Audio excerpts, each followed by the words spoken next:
Alright guys, ito tayo sa ating video, and this video is about IMAX actually in general. Kasi nabigyan tayo ng opportunity to be able to watch Avatar Fire and Ash in IMAX 3D. But I'll try to make this quick. So the IMAX experience, I can say that yung Avatar Fire and Ash is really made for IMAX. I mean, that's thing I could say. I don't know the difference between the 2D and the 3D, but the 3D wise, of all the IMAX films or IMAX enabled films that I watched, itong ating Fire and Ash ang pinakasulit.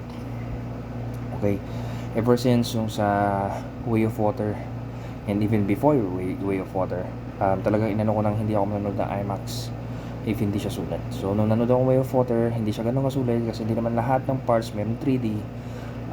And also we watch it in 3D, so I was 3D. If in 2D, I think that would be good, but again, it is not. Well, believe even yung Way of Water is created for IMAX, pero hindi siya kasing ganda and talagang all out ng pang IMAX tulad ni Fire and Ash. So si Fire and Ash, if it is in 3D, yes, almost everything ay talagang may 3D parts. May mga zoom in, zoom out, yung positioning, yung blur, and so on and so forth. So, IMAX na experience is, I can say, na sulit. Or I can say na it is something, it is different when you watch it in IMAX and watch it in 2D or hindi IMAX. In IMAX 2D though, given that yung proportion, yung laki ng screen, yung brightness, yung music or yung sound, I think sulit pa rin siya, though mas mura siya kumpara mo sa 3D. So with that said, sulit ba siya yung IMAX? If 2D, sulit din naman kasi mas mura siya compare sa 3D, and wala siyang ganun ka problema, which is may mention ko later. In 3D though, sulit siya in terms of iba talagang experience. The sound is better, the 3D effects is there talagang all throughout the movie, unlike other IMAX films na ilang parts lang. No, dun sa almost all throughout the movie may 3D effects. The problem is the IMAX 3D here in our country is not as great as compared to other countries. Or in other words, when I was nung 2009 December 23 until December 26, if not mistaken, of 2009, I was given a gift, or we were given a gift of going to Hong Kong, and we punta kami sa Disney land doon, and there was a 3D na experience ko na yung 3D doon, and with my experience there of 3D, I can say that is way better, that is well implemented, and it is well choreographed compared sa mga 3D natin dito sa bansa. 3D sa NCC Buhangin is good. The problem with that is hindi masyadong nag-stay put yung glasses. The problem with the SM Lanang IMAX is, well, una sila sobrang mahal. That is 750 compared to, if not mistaken, 600 or 500 ata sa sa NCC Buhangin. The glass is well fit, hindi siya magalaw to compare sa NCC Buhangin, but the problem is yung salamin, it's tinted, so medyo magda-dark yung, or polarized, magda-dark yung film. So when I remove the glass, ganda ng kulay niya. Pag sinuot mo na, maganda pa rin kulay niya pero madilim, okay, dark. Isa pang problem, positioning. So kailangan mo siya ma-position ng tama kasi may part ng film na wow, okay, sige, okay na to, position ko maganda kasi napapanood ko ng maganda as it is, as should be, and then it's great, it's really great watching it in IMAX. The problem is pag naiba ako ng posisyon, mas nagsashine yung mga dumi nung glass kaysa yung tamang posisyon nung sa screen. So that's another problem there. So yun lang. So when it comes to IMAX or other technologies here in our country, in terms of films, yes, sadly, there is a part wherein, syempre, yung mga sinihan, yung mga may-ari ng mall, they would look for a profit pag mag-i-increase sila or mag-advance sila ng technology nila. The thing is, yung typical na, well, I believe nag-upgrade na rin naman sila ng ilang gamit nila, ng upuan nila. Yung upuan sa IMAX, by the way, is good. It's just that, syempre, pag humiga yun nasa harap mo, tatamaan yung tuhod, lalo na kung matangkad ka. Pero yun, Director's Club is a little bit pricey, but that is, for me, that's a little bit better. Kasi position-wise, makakahiga ka, makakanood ka, wala masyadong storbo, konti lang ang tao sa loob. Hindi katulad nung ilang sinihan o most sinihan, standard sinihan, even IMAX na maya-maya late darating yung mga tao, nakatayo sila, meron mga mokong na uupo sa hindi nila upuan, tapos magpapalit kapag kailan showing na, tapos magtataranta yung mga tao, nakatayo sila, sira experience ng iba, diba? Ganun. So, I think that part is discipline and management ng dapat may tao sa loob na nagmamanage, inaano yung upuan, dapat klaro yung mga letterings and numbers ng seats, which is sadly hindi at that time, kanina. But technology-wise, ayon sa aking research, ayon sa pagtingin ko sa ChatGPT, meron sa ibang bansa, sa atin dati, sa Manila, merong 4D. The thing is, sobrang mahal niya, and not all films supports 4D, so hindi rin siya kumita, nagsara siya. Meron ngayon tinatry sa MOA, ScreenX, which is receiving lots of bad reviews. And then, ang IMAX sa atin dito, 3D. Yung 2D, medyo okay naman siya, well received naman siya ng mga tao, kasi ang ano mo lang naman sa IMAX is as long as IMAX enabled ang isang film, yung proportion, yung screen, yung colors maganda, yung sound maganda. Mostly ang nahanap is mga Dolby Atmos. As of now, parang wala pa nakikitang mas above sa Dolby Atmos. Pero those are the kind of things you look for cinema now. Dolby Atmos ba siya? Okay ba yung projector nila? Laser projector ba sila? Yung screen ba madumi, malinis, pulido? IMAX ba yan? 2D? And so forth. So, when it comes to 2D, IMAX wise, medyo price lang. Tapos, kung okay naman sinihan, okay naman. Actually, marami nga makikita sa Reddit na ganitong upuan sa ganitong sinihan. Itong sinihan na to, pangit. Trinoma is good. IMAX so far is, as long as it is 2D is fine, hindi 3D. 3D, mapalanang man or mapamanila, pangit pa rin naman daw. Kasi nga, yung sa glasses, I think eventually implemented, they need to improve their glasses, or kailangan nilang linisin, or kailangan mas well maintained. Kasi problem with the glass is kapag kumakain ka ng popcorn or any mamantika na food mo, nadala mo sa loob ng sinihan, tapos hawakan mo yung screen, minsan madudumihan siya, or minsan pasaway yung mga nagsusuot or bata, nasisira yung glass. So, yung mga ganung bagay na kailangan i-maintain. But I think there will be a time wherein hindi na glass, baka mas mahal na kasi VR na yung gamit mo. Kailang film naka VR, which is they already tried in one of event na balita yun sa TV, naka VR sila. They felt as if kasama nila on stage yung mga nag-concert, as if nandun sila sa mismong ano din. So yeah, na ay hindi nilalayo na mag-improve sa ganong ano na parang immersion and everything.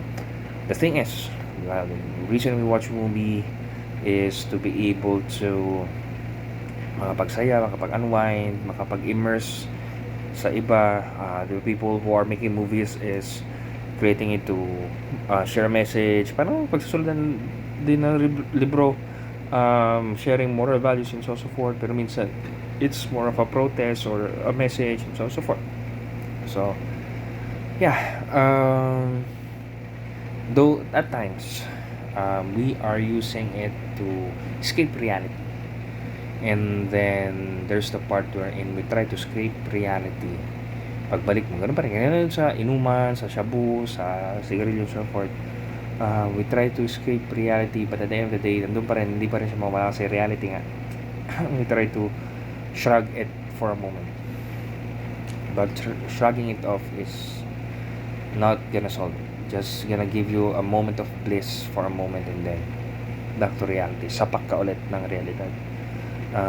But yes, in life, marami tayong pagdadaan ng problema. We want to unwind, we want to continue on encouraging one another, encourage yourselves. I'm not saying film is bad, except if talagang mali talaga yung message mo sa film. But the thing is, in life, it's not escape, but more of an encouragement to live. kasama sila. Diba? Lift up to me all your cares, for He cares for you. This is James 1, if not mistaken. And then in Philippians, do not be anxious about anything, but in prayer and petition, with thanksgiving, lay out all your requests to Him.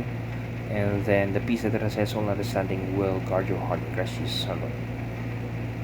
In sa Psalms, si David, pakita talaga dun na iniiyak niya si Lord. Lalabas siya ng mga rant niya. At the end of the day, he would still trust God's character and believe in Him most things. There are a lot of things in our life na hindi talaga natin maintindihan bakit nangyayari, so forth. But facing reality is better than escaping it. I'm not saying na panonood ka ng film is bad or so forth, but sabu is bad. Labis na pag-iinom is hindi din okay. Lalo na kapag umiinom ka nakakasakit ka ng ibang tao or binubugbog mo yung asawa mo or basta may nagagawa ka hindi tamang pagkakainom, that's a different thing as well. But yeah, napunta tayo doon. Hindi, gusto lang i-share na watching film is good. Yung pag-bonding is good. But the illusion of escaping reality, that's not okay. You need to accept reality, but not be grim naman din. Hindi kasi yung accept reality ganyan, tapos sobrang wala na siyang happiness sa buhay niya. Pero yun nga, God wants to give us courage. God wants to give us hope. Sa kanila talaga yung true hope, true peace. Peace, not the same as given by the world na pag may gulo, wala ng peace. Pero as long as God lives, there is true peace. And that is nga, sabi nga niya, will guard your heart in Christ Jesus. That peace na even if may gulo, panatag ka na kung ano man nangyayari, as long as you obey God, as long as you allow God to lead you and guide you, hindi mo pa alam mo nangyayari, but left and right, ganito niya para si Job. Namatay yung mga anak niya, nawala lahat, but at the end of the day, he trusts God na okay Lord, ka na bahala. You are the one who gave me life. You are the one who created me. Naked I come from my mother's womb, naked I will go back. But in the end, you know your will, you know your way, just be for your glory. Mas tama kilala ka at maligtas. And yeah, this life is temporary. We use it ng tama, in a way na talagang mas marami pa makilala kay Lord, mas marami pang may encourage life. But yes, it's not easy. Kaya nga there's a church, buong totoong doktrina, kailangan may tamang doktrina, pinupuntahan ng simbahan. Kaya din importante ang rules, ang pagiging pastor, pagiging pari, or pagiging leader sa isang simbahan is hindi ganun lang. Kasi, siyempre, how will you lead the people? I'm not saying perfect ka dapat, of course. Si David is not perfect, Moses is not perfect, Peter is not perfect. But at the end of the day, as you follow God, the people is following God as well. You lead the people to God and not to yourself. Okay. So, bottom line, balik ulit tayo sa topic natin sa film. I believe and I hope na maayos yung mga sinihan sa atin dito. Darating yung time, I already nakita ko na rin na meron nga mga, which is far more expensive. Hindi na projector yung gamit nila, pero screen talaga. High resolution, high frequency screens, if not mistaken. Yung I'm hoping dito sa Pilipinas, hindi ganun kamahal, I would be able to experience 120 Hz o 120 FPS na movie. Diba? Naranasan ko, meron ako one time nanood ako ng may pinuntahan kami bahay, nanood sila Pirates of Caribbean. Tapos yung TV parang, wow, that's 120. That's parang nandun ka, na kasama nila nag-film, hindi siya slow down, it's fluid. Diba? Home theaters is not that cheap, it's expensive, but if it's going to make you, and hindi mo naman siya lagi magagamit, hindi ko alam kung naging okay yung so yeah. Also, isa pa pala, not all 3D cinemas here in our country is yung may mga grado sa mata, may mga glasses, hindi sila friendly sa mga gano'n, or in other words, alam mo na dalawa magpatong salamin mo, di ba? Wala naman din grado yung 3D glass. So, also for people who have vertigo, di ba? It's not safe for people who have vertigo, people who have epilepsy or yung sensitivity. So those are the things that need na ma-improve din. So marami pang improvements, pero bottom line, talagang I hope at least standard man lang, na sakto sa budget pa rin. Upuan na komportable, tamang placing ng sounds, Dolby Atmos so far okay, pero I hope even sa iba malagay na lang mabuti yung mga sounds nila. Tapos I also hope that one day yung screen, yung projector, kasi I think sa MOA napalitan na nila, laser na siya na IMAX but I think sila na, I don't know, pero kanina sabi ko kanina, if I compare it dun sa suot ko yung glass sa hindi ko suot yung glass, ang ganda ng kulay nung hindi ko suot yung glass. Nung sinuot ko ng glass, maganda pa rin naman yung kulay niya. It's just that tinted kasi, so medyo dark na. When I watch it in 2D in non-IMAX, kita yun, sobrang taas na kasi talaga ng resolution ng film. Ganda yung resolution eh. Kanina hindi ko masyado maaninag kasi nga 3D, syempre medyo pero may parts pa rin na sabi ko, okay, maganda yung kulay, maganda yung timpla, kita mo pa rin yung mga skins nila and so on and so forth. But it would have been better, I believe, if my choice ng IMAX na 2D. I believe if may IMAX na 2D, I'm willing to pay for that, lalo na kung talagang sing ganda ng Fire and Ash yung mga film na panoorin ko. Kasi sobrang, sa lahat na napanood kong IMAX na film, the Fire and Ash, Avatar Fire and Ash is yung sulit. Okay? Hindi ko masyadong na-enjoy kanya dahil doon sa salamin, but still, I can say, compared to the other films I've watched, Avatar Fire and Ash is sulit sa IMAX. I hope 2D. I hope my choice ng 2D. But in 3D, in a sense, it is sulit if maayos lang yung glass. Honestly speaking. Okay? And I hope eventually pag lumabas siya sa Disney Plus or lumabas siya sa kahit anumang streaming platform, tapos OLED yung TV mo or maganda yung resolution ng screen ng computer mo, laptop mo, or monitor mo, you will be able to enjoy. So it's visually amazing. Story-wise medyo cliche. Story-wise medyo talaga ginawa natin review. I forgot the score I gave it. I didn't give it a 10. I believe I gave it a 9. But still, it's a great film. So, I'll stop here because ang tagal na nung ating video. Pero yun lang. Ang dami ko sinabi, no? Pero pinakamahalaga, believe we can in all things. It's a new year. May panibago na naman tayong mga pagdadaanan. But, kaya-kaya yan. So, let me pray for you. Let's pray. Lord, the person who's watching this video, nasa dulo na sila ng video na ito, I pray for them, guide them, lead them this new year, allow them to be able to really encounter you, accept you as Lord and Savior, and experience having a relationship with you the whole 2026. And I pray, Lord, Father, kung ano mangyari sa amin sa 2026, guide us, lead us, allow us to trust you in everything. Hindi man namin maintindihan why, and I believe that you are in control. And ganun, Lord, for God, kung ano man yung prayer niya, hindi man ito masagot sa way na gusto niya, I believe that you have plans. You have your way. That sabi mo nga, Lord, Father God, you know the plans you have for us, plans to prosper us, not to harm us, plans to give us hope in the future. So, dear man, Lord, just give you all things again. I thank you, and if to you this person, I pray for this person to accept you as Lord and Savior, to really experience real relationship with you, not religion, not ritual, not routine, but real relationship with you, Father. So thank you, in Jesus' name I pray. Amen.